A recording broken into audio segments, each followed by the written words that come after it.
नमस्कार। पिछले कुछ हफ्ते स्पेस एक्सप्लोरेशन के लिहाज से भाई एक्शन से भरपूर रहे हैं। ब्लू ओरिजिन ने कुछ बहुत बड़ी घोषणाएं की हैं, तो वहीं स्पेसएक्स ने लॉन्च का एक नया रिकॉर्ड ही बना दिया है। हमें जबरदस्त सफलताएं देखने को मिली हैं, लेकिन साथ ही ये भी याद दिलाया गया है कि अंतरिक्ष का सफर कितना मुश्किल हो सकता है। तो चलिए देखते हैं कि आखिर हुआ क्या क्या है। तो सबसे बड़ा सवाल शायद यही है, इतने सालों से स्पेसएक्स का ही दबदबा रहा है ना। लेकिन हाल की कुछ घटनाओं को देखकर ऐसा लग रहा है कि एक और बड़ा खिलाड़ी अब पूरी ताकत से मैदान में उतरने के लिए तैयार है। जी हां, हम बात कर रहे हैं ब्लू ओरिजिन की।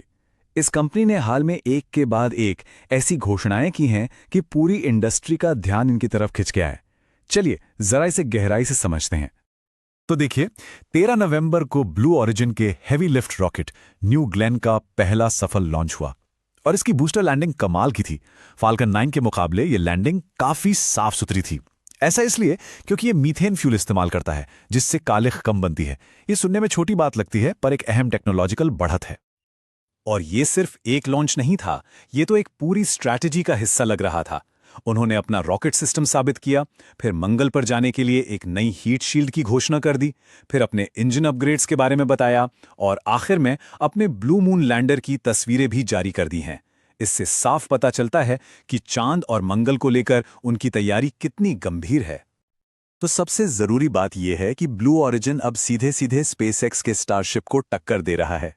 उन्होंने न्यू ग्लेन का एक नया ज्यादा ताकतवर वेरिएंट अनाउंस किया है, जो 70 टन वजन लो अर्थ ऑर्बिट तक ले जा सकता है। हाँ, ये स्टारशिप से थोड़ा कम है, लेकिन इसकी फेयरिंग मतलब रॉकेट का वो हिस्सा जहां सैटेलाइट रखा जाता है, वो स्टारशिप से भी बड़ी होगी। इसका मतलब ये है कि बड़े बड़े सैटेलाइट्स या भविष्य के स्पेस टेलीस्कोप जैसे मिशनों के लिए ये एक बेहतरीन ऑप्शन बन सकता है।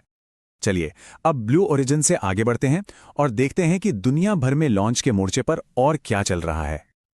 स्पेसएक्स की रफ्तार तो बस अविश्वसनीय है। पिछले 2 हफ्तों में उन्होंने फैल्कन 9 रॉकेट से 8 स्टारलिंक मिशन लॉन्च किए, और तो और एक ही दिन में सिर्फ 3.5 घंटे के गैप पर 2 लॉन्च कर दिए।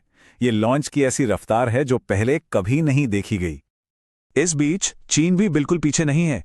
उनके लॉन्ग मार्च रॉकेट परिवार ने देश के अलग अलग लॉन्च साइट से लगातार कई मिशनों को अंजाम दिया है और इससे अंतरिक्ष में उनकी मौजूदगी और भी मजबूत हो रही है। लेकिन जहां नए रॉकेट उड़ान भर रहे हैं, वहीं कुछ पुराने दिग्गज रॉकेटों का सफर अब खत्म हो रहा है।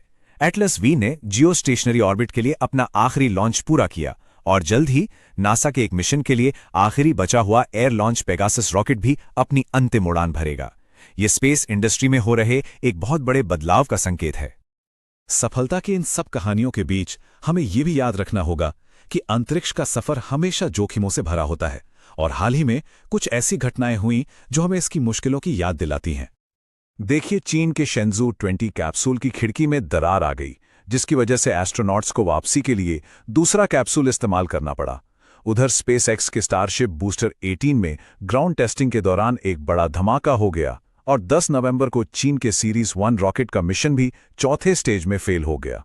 ये सब हमें याद दिलाता है कि हर सफलता के पीछे कितनी चुनौतियां छिपी होती हैं।